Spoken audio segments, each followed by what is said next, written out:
스님들의 수행 여정에 담겨있는 깊은 신심과 진한 향기를 전해드리는 시간 지대방 산책입니다. 오늘도 선원일기의 저자이자 서울 상도동 보문사 주지로 계시는 지범 스님 자리하셨습니다. 스님 안녕하세요. 네, 반갑습니다. 지난 시간 법전 스님께서 서암 스님, 일타 스님 이런 여러 큰 스님들과 수행하셨다라는 이야기까지 해주셨어요. 그렇죠. 법전 스님께서 사명대사가 오래 상주했던 홍제사에서 일타 스님, 그 다음에 서암 스님, 지호 스님 이런 스님들과 한 1년 반 정도 이렇게 지내고 또 이렇게 지내다 보면은 또 대중이 흩어지잖아요. 그래서 이제 법전 스님도 홍제사에 살다가 저도 홍제사 가봤는데 산내암자 백년암이 있습니다. 백년암에 또 계시고 그 다음에 일타 스님이 오랫동안 추석했던 도사람에 또 살다가 그 다음에 산 기슭기에 흐름한 토구를 지어서 사잠이라는 토구를 지어가지고 농사 지으면서 또 나무면서 또 나무를 뜯으면서 이렇게 좋은 아주 자유롭고 행복한 시간을 보냈다고 그래요. 그랬는데 이제 그때는 비록 밥 한 그릇, 김치 하나로 살았지만은 삶이 그렇게 자유스럽고 생동감이 있었다고 그래요.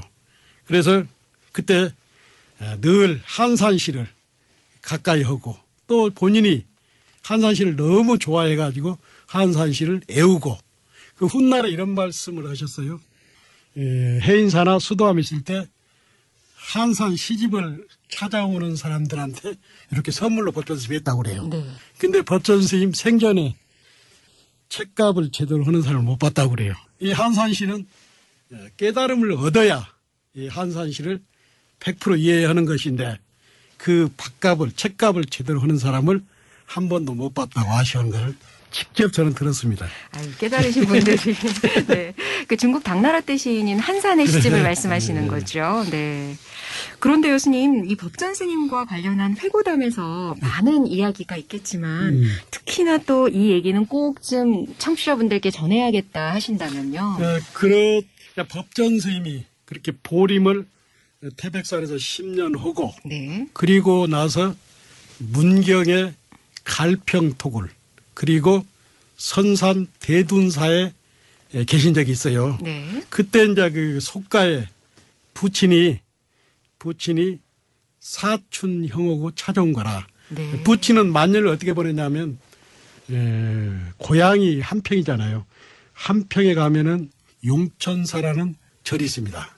그래 그 부친의 전 재산을 팔아가지고 용천사 개보수에 비용을 보태고 그 다음에 머리를 깎고 수행을 하면서 만년을 보내고 있었는데 그때 마침 법전 스님 어머님이 가슴앓이 병이 있는 거예요. 그런데 어머니가 하는 얘기가 막내 아들 꼭 한번 보고 싶다는 거예요. 그래서 그 법전 스님 사춘 형하고 갈평토굴에 이렇게 찾아온 거예요. 아버님께서. 아버님께서. 그랬는데 법전 스님은 이런 생각을 했다고 그래요. 내가 어머님한테 가도 오래 모시지도 못하고 내가 간들 어머니 병이 낫는 것도 아니고 어머니 마지막 손길을 잡아줘도 오래 잡을 수 없는데 이미 법전 스님은 공부의 깨달음을 얻었기 때문에 부모 형제에 대한 정이라든가 그리움을 다 정리하고 살 때라. 그래서 못 간다는 자기는 이미 그런 것을 정리했다. 못 간다 하고 아침에 막내 아들이라는 법전 스님이 막내 아들인데 속과 부친에 밥을 해주면서 못 간다고 그러니까 아버님이 뭐라 그러냐면 범소유상 계시허망하면서 아버님이 떠났어요. 그때가 아버님하고 마지막 이별이었단 말이에요. 그래 얼마 안 가서 그 사춘 형한테 편지가 온 거예요. 어머님이 돌아가셨다고. 그래가지고 이제 그랬는데 또 그 이듬해 아버지가 이렇게 돌아가셨다는 연락을 받은 거예요. 그 법전 스님 같은 경우는 그 이미 친족이라든가 친척이라든가 어떤 일가 친척에 대한 정을 다 놓았을 때라. 그래가지고 그때 이제 마침 그 선산 대둔사에 있을 때 그 편지가 온 거예요. 아버지가 돌아가셨다고. 그리고 보니까 편지에 돌아가셨다는 편지를 딱 보고 한 번 입고는 부엌에다 그걸 넣었다고 그래요. 그때 마침 대둔사 총무 스님이 그걸 보고는 49제를 준비를 한 거예요. 아, 네. 그러니까 법전 스님이 어떻게 시주 물건으로 속가에 부친에 49제를 지낼 수 있냐고 하면서 아주 화를 내면서 혼을 내줬다고 그래요.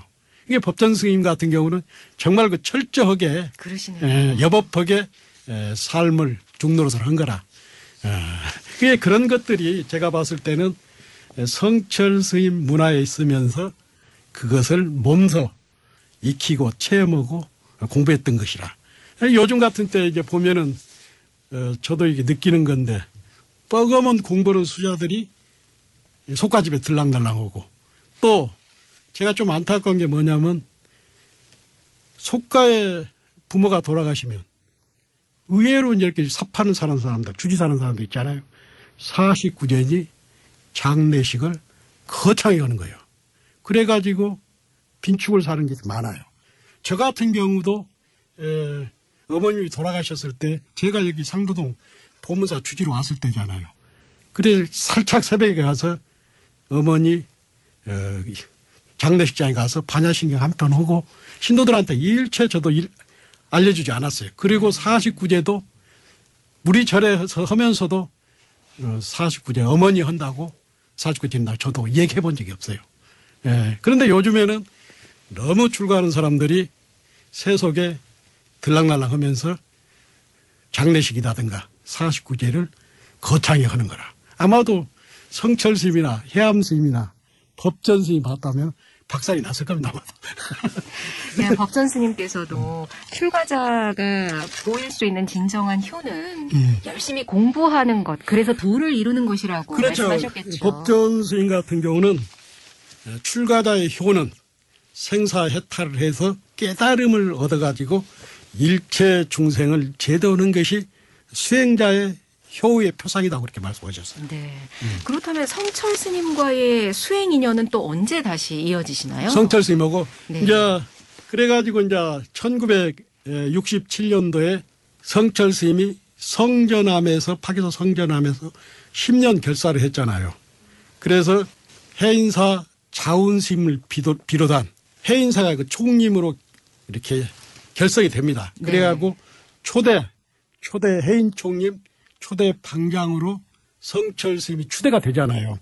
그랬는데 성철 스님께서 법전 스님을 해인사 윤화로 초대를 한 거예요. 아, 그러셨군요. 그래가지고 이제 그 한 2년 정도 있었는데 그때부터 법전 스님이 선방에서 정진하는데 그야말로 딱 앉았다 하면 꼼짝을 안 하면서 절구통 수자 역할을 한 거라. 네. 이게 법전 스님의 그 절구통 수자라는 별명이 1968년도 해인 총림이 결성돼 윤화로 있을 때. 그래서 젊은 스님들이 그랬다고 그래요. 법전 스님을 보고 법전 스님과 같이 3년만 공부하면은 다 도통할 것이라고. 그때가 법전 스님 세속 나이로 46이었습니다. 46. 그랬는데 2년 동안 이렇게 살다가 보니까 아무래도 해인사는 이렇게 여러 문중이 살고 대중이 많지 않아요. 그러다 보니까 공부에 뭔가 좀 지장이 있는 것 같아서 해인사를 떠나서 수도암으로 이렇게 간다고 성철 스님한테 말씀을 하니까 어째서 네가 떠나려고 너 하면서 잡아요. 근데 법전 스님 잡을 수가 없잖아. 이미 법전 스님은 한가롭게 공부하기 위해서 마음이 수도암에 가 있는 거라. 그래서 2년 동안 해인사에 계시다가 1969년도 겨울부터 법전 스님이 수도암에 가가지고 거기서 새로 선방을 짓고 수도암 시대가 열리는 거죠. 그래서 이제 법전 스님이 수도암에서 10년 계실 때 선방을 이렇게 새롭게 잘 짓고 처음에 갔을 때는 저도 수도암에서 한 1년 가까이 살았는데 보면은 김천을 가려면은 걸어서 한 20리 가가지고 또 거기서 또 차를 타고 김천까지 가고 그 다음에 시장 가려면은 그 당시만 해도 저는 그 위에 살았는데 시장을 봐가지고 와서 짐꾼을 사가지고 서너 명을 사가지고 올리잖아요. 네. 그러면 시장비보단도 짐꾼 인부, 네. 인부상이 더 드는 거라. 그 지금 말씀하신 것처럼 수행처로 이름 높은 곳이지만 예. 정말 예. 외진 곳이잖아요. 그렇죠. 그 산이 이제 불령산이라고 해서 해발이 1000m가 넘지요. 네. 1000m가 넘고 수도암 그 자체만 해도 우리나라 한국 선빵 중에서 1050m거든요. 가장 높은 선빵입니다. 네. 그래서 겨울 같은 때, 여름 같은 때 수도암 그 법당 앞에서 가야산을 이렇게 쫙 보면은 그 물속에서 연꽃이 쫙 피어오르는 것처럼 이렇게 아주 보기가 좋아요. 네. 특히 겨울에 살아보면은 그 배경이 너무 좋습니다. 그래갖고 이제 수도암 어렵게 수도암 불사를 했는데 첫 차례 누구 살았냐면은 당시에 네. 석주 스님, 고송 스님, 그 다음에 이런 큰 스님들이 살았어요. 그래가지고 그 뒤에 수도암 선빵이 전국에서 세 손가락 안에 들 정도로 멋진 선빵으로 지금까지 유지가 되고 있죠. 네, 스님 이제 수도암 시대가 열렸다라고 네. 이렇게 표현하면서 수도암으로 가셔서 정진하시는 모습을 지금 말씀을 해주셨는데요. 오늘 법전 스님에 대한 말씀은 이제 여기까지 청하고요. 네. 문자로 질문을 하신 네. 불자님이 네. 계셔서 네. 스님께 좀 여쭙도록 하겠습니다. 그 전에 이 법전 스님께서 마지막 가시는 부모님, 그러니까 특히 어머님과도 이렇게 찾아뵙지 않으셨다는 그 말씀을 전해드리니까 청취자 여러분들께서 정말 대단하시네요. 추상 같은 옛 스님들의 모습이 그리워집니다라고 8890님께서도 말씀을 하셨고요. 또 이렇게 일가 친척의 정을 다 놓아버린 큰 스님의 마음이 느껴집니다 하신 2179번님, 그리고 4290번님께서 부모님과 관련한 이야기는 언제 들어도 슬픈데 법전 스님께서는 진정한 도를 이루셨으니 가능하셨던 거겠죠? 라고 이렇게 문자를 주셨습니다. 그리고 질문 주신 불자님의 말씀 여쭙도록 하겠습니다. 0542번님께서 합장합니다, 스님. 불교 공부를 할 때 유가나 도가도 공부를 해야 하나요? 라고 물어보셨어요. 참으로 불교 공부를 잘하면은 유가나 도가가 그 안에 다 들어있습니다. 그래서 불교 공부만 잘하면 그런 것을 다 해통할 수가 있죠. 따로 할 필요 없습니다. 불교 공부가 얼마나 대단한 겁니까? 그 안에 세상 이치가 다 들어있습니다. 네. 걱정 안 해도 됩니다. 말씀하신 것처럼 따로 하실 필요가 없이 그냥 하시면 되는군요. 여담으로 이제 네네. 법전 스님이 이 수도암 주지할 때 사업하는 조카가 찾아온 거예요. 네. 그래가지고 스님 사업 자금이 좀 필요합니다. 도와주십시오. 그런데 법전 스님 같은 분이 조카한테 사업 자금 대주겠습니다. 혼내서 보내버렸잖아요.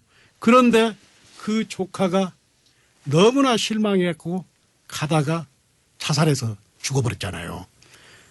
그러니까 그 조카가 수도암을 나와서 집에 가다가 자살해서 죽었다는 소식을 법전 스님이 들었어요. 네. 그 이후부터는 늘 그것들이 법전 스님 마음에 걸린 거라. 그래서 크게는 못 도와줘도 친척이나 어려운 사람이 오면 그 이후부터는 차비 정도는 건넸다는 말씀을 저도 직접 들었습니다. 그렇게 모든 것 사실 편찮으신 어머님은 찾아뵙지 않으실 정도로 추상 같은 분이었지만 또 그런 어떤 인간적인 모습을 보여주시기도 하셨네요. 그리고 이제 법전 스님이 수도암에 살 때 그 수도암은 해발이 1050m 높다 보니까 겨울에는 저희들도 울력을 합니다. 네. 그런데 울력 끝에 대중들이 출출하니까 그 수돌이라고 그 수도암 바로 밑에 있습니다. 거기서 구멍가게에서 라면을 끓여 먹고 온 거예요. 근데 정진해 보니까 탁 큰 냄새가 나는 거예요. 탁 큰 냄새가. 네. 그러니까 법전 스님이 화를 버럭 내면서 한 모퉁이가 무너지면은 전체가 무너진다. 그래서 우리가 라면 먹고 이런 것들을 적은 것부터 잘 지켜야 한다 하면서 대중을 경책을 했어요. 네. 그리고 한 번은 저도 직접 들은 얘기입니다. 결제 중에 대중이 사중 전화로 전화기를 쓴 거예요. 결제 중에. 한두 번 쓰니까 법전 스님 눈에 거슬린 거예요. 그래서 바로 망치로 전화기를 박살을 냈습니다. 법전 스님이. 그래서 그만큼 법전 스님은 선지식의 출현을 그래서 어떻게 하면 수자들이 깨달음을 네. 얻기 선지식의 한국 불교의 선지식의 출현을 그렇게 간절히 갈구하고 발언했어요. 네. 법전 스님이 라면 먹는 사람을 호통을 치고 전화기를 부수는 것은 하나가 무너지면 전체가 무너지잖아요. 그래서 법전 스님의 그 어떻게 보면 정말 자비심입니다. 자비심. 그렇죠. 그런 자비심이 누구보다도 원력이 같이 컸던 분입니다. 네. 아유, 정말, 네. 느껴집니다. 지대방 산책 오늘도 상도동 보문사 주지로 계시는 지범 스님께서 전해주셨습니다. 스님 감사합니다. 예.